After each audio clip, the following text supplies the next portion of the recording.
So yesterday was a big day in the world of Nintendo and just in gaming in general because, as we know, Nintendo finally revealed and confirmed the Nintendo Switch Lite. This was huge news. This is a very big deal that the first new official upgraded or changed hardware from the Nintendo Switch has been revealed by Nintendo. Lots of talk about Nintendo Switch Minis and Nintendo Switch Pros for the past year, and now we've seen at least one of those two devices. And as I discussed yesterday on my video, as well as every other YouTuber under the sun also discussed on their own video, it's exciting in a lot of ways, and if you watched my video and you heard my opinion, I find the device to be interesting. I think it's pretty cool for the market it's trying to be sold to, but I also am, in a lot of ways, very disappointed with what it turned out to be. Now, it doesn't super bother me because I'm very happy with the Switch that I have, and a new Switch model that doesn't appeal to me also doesn't really hurt me or affect me. The only disappointment I feel is I would have liked to have seen a new Switch device revealed that maybe was very appealing to me and was something that maybe convinced me to go out and want to buy it, because newer, better hardware would always be exciting if it's for a console that I enjoy. But the lack of TV play and the lack of like a nicer screen and better battery life and features and stuff, that really pulled it away from me. And I know that Nintendo's website says you get half an hour extra of battery life, but I'm willing to bet that that maybe isn't as true as they're saying, and even if it is, a half an hour is so negligible that it really just doesn't make a difference to me. However, one of the other main features that was discussed for the Nintendo Switch Lite is the fact that the JoyCons basically don't exist. It's not that they don't detach, it's that there just are no JoyCons for the Nintendo Switch Lite. What were the JoyCons are now effectively just joined to the device, and it's one cohesive unit. And Bob's your uncle. There you go. No Joy-Cons, no detachable controllers. That is what it is. And of course, with that comes the removal of two of the key features of the Joy-Cons, HD Rumble and the IR sensor, something that Nintendo was very proud to show off when they first revealed the Switch. And I and a lot of people were very excited for that technology and for the Joy-Cons. And now that we're, 2.5 years or so into the life of the Switch, I do still like the Joy-Cons. I appreciate them. And I do get excited about games that might actually use those features. Obviously, and this is kind of the point of the video, we haven't really seen a lot of games that showcase these features. And so here comes the Switch Lite to change the design of the Switch and to get people excited about new Switch hardware, removing the things that make the Joy-Cons what they are, removing the idea of the Joy-Cons altogether. And it makes me wonder if that's really Nintendo finally throwing in the towel and saying to the world, hey, these things, the Joy-Cons, were a total bust. And now, yes, I know that the Nintendo Switch Lite will allow for regular Joy-Cons and Pro controllers to be synced and used on the Nintendo Switch Lite. And that is great news. That was a very smart choice, and like I said in my video yesterday, it does soften the blow of the lack of true traditional Joy-Cons. I agree with that. But I don't think that being able to sync regular Joy-Con controllers really changes what I think the messaging of the Nintendo Switch Lite is, which is, like I just said, I think Nintendo has just kind of realized that the Joy-Cons were kind of a bust. And that's what I wanted to discuss, is whether or not the Joy-Cons really were a bust. And it kind of pains me to say this, but yeah, I think that the Joy-Cons have proven to be a bust. And it's not the first time. Nintendo has gone out of their way to try a lot of weird, quirky, unique, innovative ideas and controllers and layouts and UIs over the years.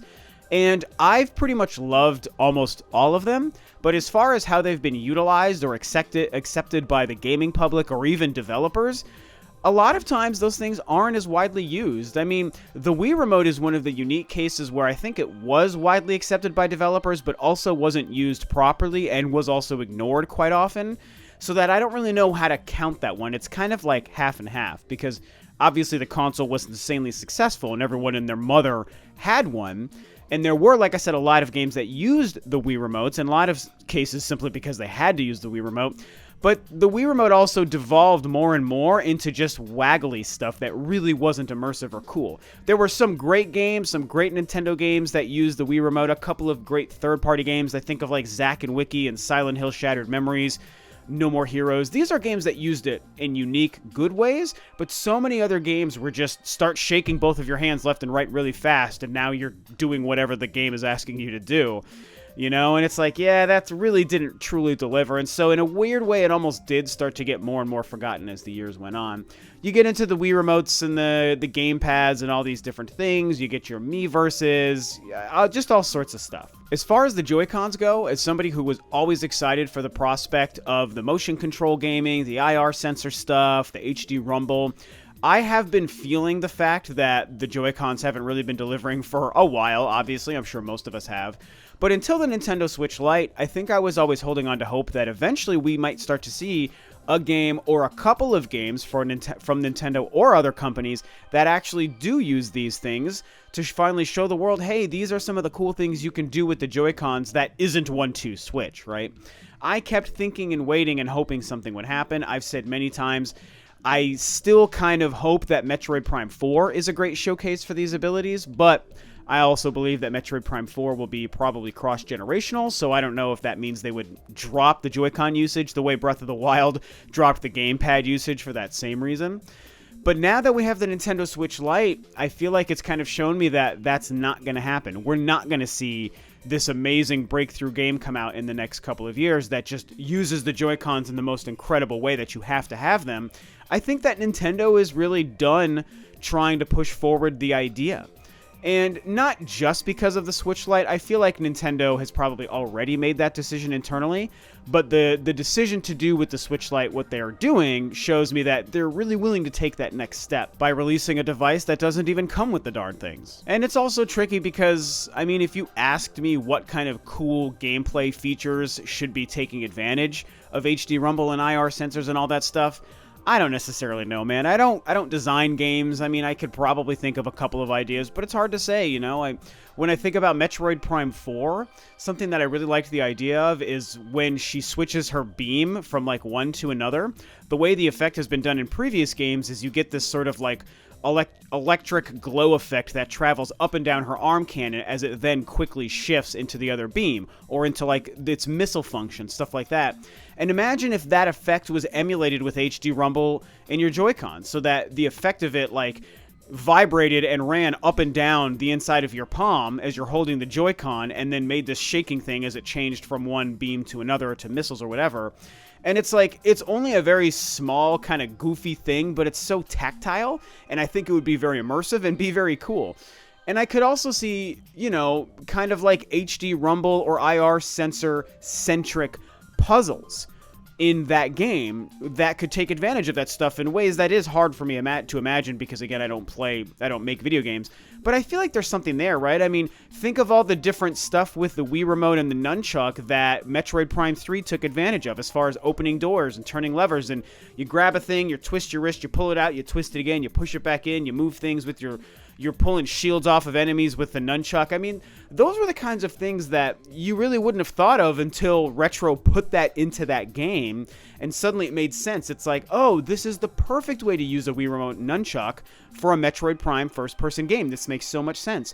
There's got to be several instances just like that for the Joy-Cons for Metroid Prime 4 and probably some other games. So if the idea of the Joy-Con is truly dead and Nintendo is truly, you know, like I said, waving the white flag, throwing in the towel and giving up on these things, is this a huge deal? No, it's not really a huge deal. It's disappointing to me and probably the 5 other Joy-Con fans out there in the world, but it's really not going to affect Nintendo's bottom line. I mean, again, the Switch Lite shows that Nintendo already hasn't been affected. I think that a lot of people who are already just not using the Joy-Cons, they're not really bothered by it, and so they're still willing to buy Nintendo Switches and Nintendo Switch games, as we can see by all of the sales. So I feel like Nintendo moving on from these things doesn't do anything negative other than show that they're willing to give up on a really cool idea. So maybe I'm proven wrong here, by the way. I should add that part here near the end of this video. Like, maybe Nintendo does release 3 games in 2020 that are, like, hugely reliant on the use of Joy-Cons and HD Rumble and stuff. Maybe that happens. Sure, I could be wrong. But I don't expect it, and I'd be shocked if a lot of you guys expect it as well. I feel like the average person and gamer and Nintendo fan pretty much already sees the writing on the wall that the Joy-Cons really, didn't get taken advantage of, and they're, I guess, a bust. I hate to use that word, but I think that they're just a bust, and it seems like Nintendo is moving on. But again, I don't think that this is going to hurt them too much. I think Nintendo and the Nintendo Switch brand will be just fine. The Switch Lite, even though it's not very appealing, I think is going to do quite well and sell quite well. A lot of people do seem to be very excited for it, and that's great. I'm happy to see it, even though I'm not into it. Very happy to see the interest in this thing, and if we get a Switch Pro in 2020, then that's going to be great, and we'll just continue to moving forward without our Joy-Cons. So that's my quick video today. I just wanted to throw that idea out there, discuss my opinion and feeling on the idea, and also kind of lament the loss of the Joy-Cons that I think we're seeing, because it does make me very sad, and I wanted to share all of this with you guys. So, are you also sad about the loss of Joy-Cons as far as the Switch Lite? Do you feel like Nintendo is giving up on them? Are they a bust?